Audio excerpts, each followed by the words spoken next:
بسم الله الرحمن الرحيم.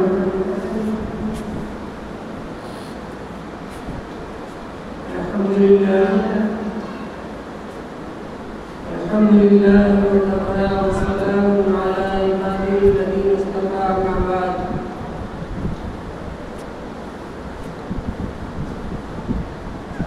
قال الله تبارك وتعالى في كلامه المجيد والفرقان الحميد: أعوذ بالله من الشيطان الرجيم.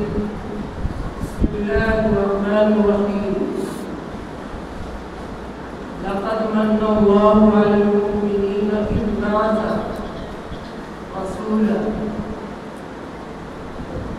وقال الله تبارك وتعالى في مقام آخر: اقرأ باسم ربك الذي خلق خلق الإنسان من علق. وقال النبي صلى الله عليه وسلم: بعثت معلما، أو كما قال عليه الصلاة والتسليم.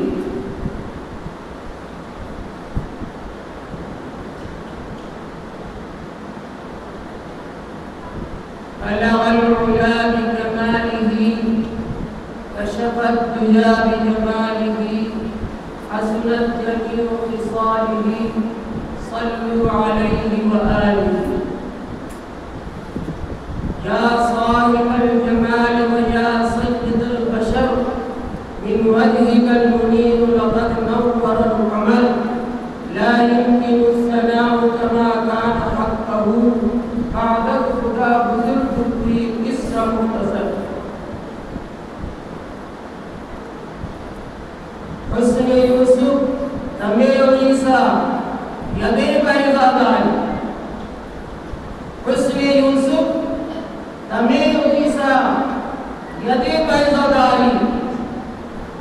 آج قرباں ہمادارن تو تنہا.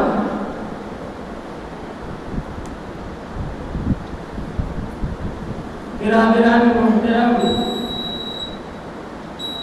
معزز سامعین کرام، عزیز پیارے بچوں، آج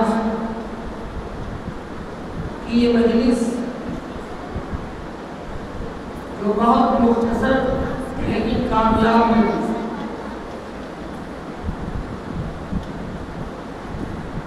بچوں نے دین کی بنیادی اور موٹی موٹی باتوں کی طرف ہمیں توجہ دلائی ہے. اتنی جانکاری ہر مسلمان صاحب ایمان کے لیے ضروری ہے. الحمدللہ قرآن کریم کی تلاوتیں اور اسی طریقے سے مکالمے کی شکل میں بچوں نے جو سوال جواب پیش کیا، یہ قابل ستائش اور تعریف کیا. ایسا ماحول اگر ہمارے معاشرے میں ہوگا تو یقیناً بچوں کو سیکھنے کا اور دینی بیداری پیدا اس کے اندر ہوگی. اس لیے گاہی بگاہی اس طرح کی مجلسیں منعقد کرنا سماج کے لیے، سوسائٹی کے لیے اور بچوں کے لیے بہت مفید ہے. چونکہ عام طور پر